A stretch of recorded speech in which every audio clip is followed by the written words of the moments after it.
Hello' friends, welcome back to my YouTube channel. মই অনুৰাগ শৰ্মা আপোনালোক সকলোকে পুনৰবাৰ স্বাগতম জনাইছোঁ মোৰ ইউটিউব চেনেলটোলৈ। আজি মই আপোনালোকৰ সন্মুখত এটা নতুন ভিডিঅ'লৈ উপস্থিত হৈছোঁ আৰু আজিৰ ভিডিঅ'টোত মই আপোনালোকৰ সৈতে শ্বেয়াৰ কৰিম, ডিছকাছ কৰিম APSCৰ শেহতীয়াকৈ ওলোৱা ফাইনেন্সিয়েল মেনেজমেণ্ট অফিচাৰৰ যোনটো অফিচিয়েল এক্সাম পেটাৰ্ণ আৰু চিলেবাছ আছে। তাতে পেপাৰ 1খনত আছিলে প্ৰিচি ৰাইটিং আৰু ড্ৰাফটিং, ঠিক আছে। তো তাৰে প্ৰিচি ৰাইটিং ছেকশ্যনটোত কেনেকুৱা হ'ব পাৰে মই সেইটো আপোনালোকক জনাইছোঁ। তো প্ৰিচি ৰাইটিং কেনেকৈ কৰিব লাগে, কি কথা, মই চেম্পল এখনো শ্বেয়াৰ কৰিম আপোনালোকৰ সৈতে। তো ভিডিঅ'টো ভালকৈ চাই যাব। তো প্ৰিচি ৰাইটিঙৰ কিছুমান ৰুলছ আছে, ঠিক আছে। তো ৰুলছবিলাক হ'ল যে ফাৰ্ষ্টটো হ'ল title should be stated clearly, ঠিক আছে। তো টাইটেলটো যোনটো হ'ব সেইটো ক্লিয়াৰলি ষ্টেট কৰিব লাগিব। আপোনালোকে প্ৰথমতে পঢ়ি চাব লাগিব পেৰেগ্ৰাফটো। তাৰপিছত প্ৰথমতে এবাৰ কৈ দিছোঁ, প্ৰথমতে আপোনালোকে এটা দীঘল পেৰেগ্ৰাফ দিয়া হ'ব প্ৰিচি ৰাইটিঙৰ, মানে কুৱেশ্যনটোত এটা দীঘলীয়া পেৰেগ্ৰাফ থাকিব। এৰাউণ্ড বহুতেই দীঘল থাকে সাধাৰণতে। তো গোটেই পেৰেগ্ৰাফটো এটলিষ্ট মানে 300 ৱৰ্ডছ মানৰ এটা পেৰেগ্ৰাফ থাকিব আপোনালোকৰ সন্মুখত। তো সেই পেৰেগ্ৰাফটো চাই পেলাই তাৰপৰা এটা চুইটেবল টাইটেল বিচাৰি উলিয়াব লাগিব কণ্টেণ্টখিনি লিখিবৰ কাৰণে। তো title should be clearly stated clearly, ঠিক আছে। টাইটেলটো ভালকৈ ক্লিয়াৰলি দিব লাগিব। তাৰপিছত follow' the beginning, middle and structure, introduction, body আৰু কনক্লুজন, ঠিক আছে। তো প্ৰথমতে আপোনালোকে পেৰেগ্ৰাফটো পঢ়ি পেলাই আপোনালোকে শ্বৰ্ট ফৰ্মত এৰাউণ্ড 50 to 75 ৱৰ্ডছত এখন মানে প্ৰিচিখন লিখি উলিয়াব লাগে। সেই পেৰেগ্ৰাফটো পঢ়ি পেলাই, মানে সেই পেৰেগ্ৰাফত থকা সেই 300 ৱৰ্ডৰ পেৰেগ্ৰাফটো আপোনালোকে পঢ়ি পেলাই শ্বৰ্ট ফৰ্মত এটা বেছিক আইডিয়া ক্ৰিয়েট কৰিব লাগে। তাৰপৰা তাতে ইণ্ট্ৰডাকশ্যন থাকিব, ইণ্ট্ৰডাকশ্যনটো অকণমান দিব। তাৰপিছত বডি থাকিব, কনক্লুজন থাকিব। কিন্তু ইয়াতে ইণ্ট্ৰডাকশ্যন, বডি আৰু কনক্লুজন আপোনালোকে হয়তো বেলেগ ছেপাৰেটকৈ নিদিলেও হ'ব। আপোনালোকে একেটা পেৰেগ্ৰাফৰ ভিতৰতে গোটেইখিনি ইনক্লুড কৰি দিব পাৰিব। তাৰপিছত লিখিছে অলৱেজ বিগান উইথ এ কি চেণ্টেন্স। তো এটা কি চেণ্টেন্সৰ সৈতে বিগান কৰিব। কি চেণ্টেন্স মানে কিবা এটা কোটেশ্যন বা কিবা যদি আপোনালোকৰ মনলৈ আহে, তেতিয়াহ'লে সেই পেৰেগ্ৰাফটোৰ লগত জড়িত কিবা যদি তেনেকুৱা ৰিয়েল লাইফ ইভেণ্ট আছে বা কিবা আছে, তেনেকুৱা যদি কিবা কোটেশ্যন আছে, তো কিবা যদি ধৰক ডেম'ক্ৰেচিৰ লগত থাকে, তো আব্ৰাহাম লিংকনে কোৱা democracy by the people for the পিপুল, তেনেকুৱা কিবা যদি কোটেশ্যন থাকে, তো সেইখিনি বস্তু আপোনালোকে ইয়াতে ইনক্লুড কৰিব পাৰিব। Democracy is a government of the people by the people for the people, Abraham লিংকনে যোনটো কথা কৈছিলে। তো সেই কোটেশ্যনটো দি পেলাই ডেম'ক্ৰেচিৰ ওপৰত যদি বা কিবা কাণ্ট্ৰিৰ ওপৰত থাকে, তেতিয়াহ'লে আপোনালোকে সেইটো কোটেশ্যন ইউজ কৰিব পাৰে। তো তেনেকুৱা ধৰণৰ কি চেণ্টেন্স দিব পাৰে, তেতিয়া অলপ ৱেইটেজ থাকে। তাৰপিছত থাকি গ'ল the key sentence should be made from the idea of the whole paragraph. তো কি চেণ্টেন্সটো আইডিয়া অফ দি হোল পেৰেগ্ৰাফৰ পৰা বনাব লাগে। তো কোটেশ্যন বা তেনেকুৱা আইডিয়া দি পেলাই হোল পেৰেগ্ৰাফৰ পৰা আইডিয়া লৈ পেলাই তেনেকৈ দিব পাৰে। Avoid using phrases from the given paragraph. তো যোনটো গিভেন পেৰেগ্ৰাফ থাকিব কুৱেশ্যনত, তাৰপৰা exactly same to same line আপোনালোকে উঠাই নিদিব, অলপ নিজৰ ভাষা দি লিখিবলৈ চেষ্টা কৰিব। মানে কপি পেষ্ট হ'ব নালাগে বস্তুবিলাক। ৱৰ্ডছ ল'ব পাৰিব, অবভিয়াছলি ৱৰ্ডছবিলাক দৰকাৰ পৰিব, কিন্তু আপোনালোকে পেৰেগ্ৰাফটো লাইন বাই লাইন কপি পেষ্ট মাৰিব নোৱাৰিব। ইউজ চিম্পল ৱৰ্ডছ, ঠিক আছে। তো ৱৰ্ডছবিলাক চিম্পল ৰাখিব, বৰ বেছি কমপ্লিকেটেড ৱৰ্ডছ ইউজ নকৰিব। তাৰপিছত interrogatory and exclamatory sentence should be avoided. তো ইণ্টাৰগেটৰী চাইন থকা বা এক্সক্লেমেটৰী চেণ্টেন্স থকা, মানে ধৰক কুৱেশ্যন মাৰ্ক থকা বা কিবা ধৰণৰ এক্সক্লেমেটৰী চেণ্টেন্স থকা বস্তুবোৰ আপোনালোকে এভইড কৰিবলৈ কৈছে। The first line of the given matter should not be the first line of the precis, ঠিক আছে। তো যোনটো আপোনালোকে প্ৰিচিখন যেতিয়া লিখিব, তেতিয়া আপোনালোকৰ কুৱেশ্যনত যোনটো ফাৰ্ষ্ট লাইন দিয়া থাকিব কুৱেশ্যনটোত, তো সেই ফাৰ্ষ্ট লাইনটো আপোনালোকে প্ৰথম কি লাইন হিচাপে ইউজ কৰিব নোৱাৰিব। Select the most appropriate argument as the key sentence. তো কি চেণ্টেন্স হিচাপে আটাইতকৈ মষ্ট এপ্ৰপ্ৰিয়েট আৰ্গুমেণ্টটো ইউজ কৰিব।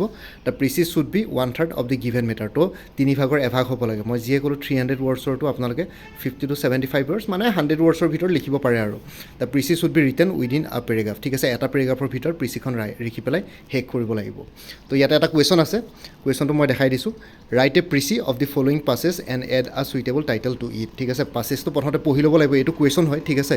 কুৱেশ্যনত এটা পাছেজ দি আছে, constitution of a country lays down the basic structure of the political system under which the people are to be govern. It establishes the main organs of the states, the legislature, the executive and the judiciary, defines their powers, demarcates their responsibilities and regulates their relationships with each other and with the people. In a democracy, sovereignty rests in the people and ideally the people govern themselves. But with the growing complexities and administration and the size of the nation states, direct democracy is no more feasible. In the modern representative democracy, people exercise their inalienable right to decide how and by whom they should be governed. The very first and the most fundamental application of their sovereignty by the people is in giving to themselves a constitution which outlines the ground rules under which certain powers are transferred to different organs of the state and are to be exercised by them, ঠিক আছে। তো এইটো কুৱেশ্যনে হয়, কুৱেশ্যনটোৱে মই পঢ়ি আছোঁ, আপোনালোকে ভালকৈ বুজিব লাগিব কুৱেশ্যনটো, তাৰপিছত এনচাৰ দিব লাগিব। The constitution of a country may also' be described as is foundational law' which ordains the fundamentals of his polity and on the altar of which all other laws are all laws and executive acts of the state are to be tested for their validity and legitimacy. Every constitution represents the version and values of his founding fathers and is based on the social, political, and economic ethos and fate and aspirations of the people. It is wrong to regard a country's constitution as a mere inert document, for constitution is not only what is written in the text of the constitution. Constitution is a living organism of functioning institutions.